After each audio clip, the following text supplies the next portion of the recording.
আরও একবার পাকারমোড় নিউজের তরফ থেকে আমি প্রবীর আর আমার সাথে আমার সহকারী ক্যামেরাম্যান সৌরভ। আরও যে প্রতিবেদন এর আগেও আমরা দেখিয়েছি আপনাদের সকলকে, পাকারমোড়ের কিছু মানুষ যারা গরিবী রেখার নিচে আছেন, বারবার সরকারি আশ্বাসন পেয়েও তারা পেয়ে ওঠেননি। এই যেমন কিছু মানুষ দেখতে পাচ্ছি, আমরা তাদের সাথে কথা বলছি। সৌরভ, আমি চাইবো একটু ক্যামেরাটা এদিকে ঘোরাতে। আপনার নাম দাদা? তো সম্ভবত এটা আপনার বাড়ি? তো যেমনটা সম্ভবত আপনি গরিবের এখানে নিচেই আছেন বলে মনে হচ্ছে, যেহেতু একটা সিম্বল কিন্তু আপনার দেওয়ালে আছে। তো কোনো রকম সরকারি সাহায্য কি আপনার হাতে এসে পৌঁছেছে? না, এখনো পর্যন্ত কিছু পাইনি। যেমন বলছিলাম যে এলাকায় বিভিন্ন দলের মানুষ এসে এনাদের সাথে এসেছেন, কিন্তু এরা কোনো রকম সরকারি সাহায্য পেয়ে ওঠেননি। এমনই একজন সেখানে পৌঁছেছেন, আমরা তার সাথে একটু কথা বলবো। আচ্ছা, সম্ভবত আপনি এখানকার বর্তমান পঞ্চায়েত প্রধান, আপনার সাথে একটু আপনার নামটা একটু বলুন। আমি হাবিবুল মোল্লা, এখানকার পঞ্চায়েত প্রধান, বর্তমান পঞ্চায়েত প্রধান। তো আপনার বিরুদ্ধে কিন্তু একটা অভিযোগ ছিল যে এলাকার কিছু নিম্ন স্তরের মানুষ যারা বারবার আপনার থেকে আশ্বাসন পেয়েও তেমন একটা কিছু সুরাহা হয়নি। আপনি এই ব্যাপারে কি বলতে চাইবেন? এটা একদম বিরোধী পার্টির চক্রান্ত।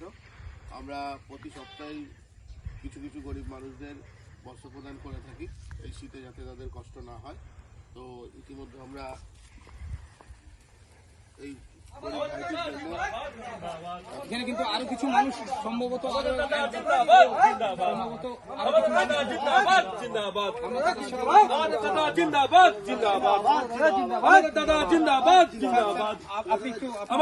জিন্দাবাদ জিন্দাবাদ। আমি দেখতে পাচ্ছি আমাদের দাদা জিন্দাবাদ জিন্দাবাদ তৈরি হয়েছে উভয় পক্ষের মধ্যে। আমরা দেখতে পাচ্ছি উভয় পক্ষ আমাদের দাদা জিন্দাবাদ জিন্দাবাদ। আমাদের দাদা জিন্দাবাদ।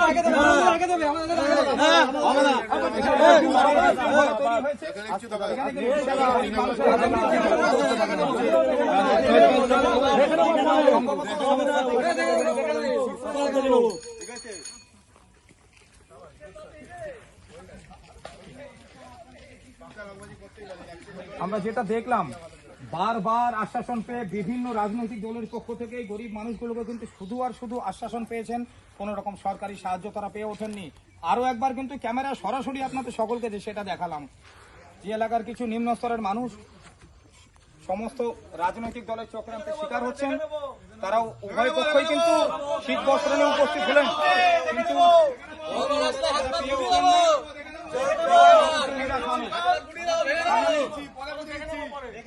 ব্যাক টু স্টুডিও স্বর্ণালী। এখানেই প্রতিবেদন শেষ করছি। ক্যামেরাম্যান প্রবীরের সাথে ক্যামেরাম্যান অরুণ, নমস্কার।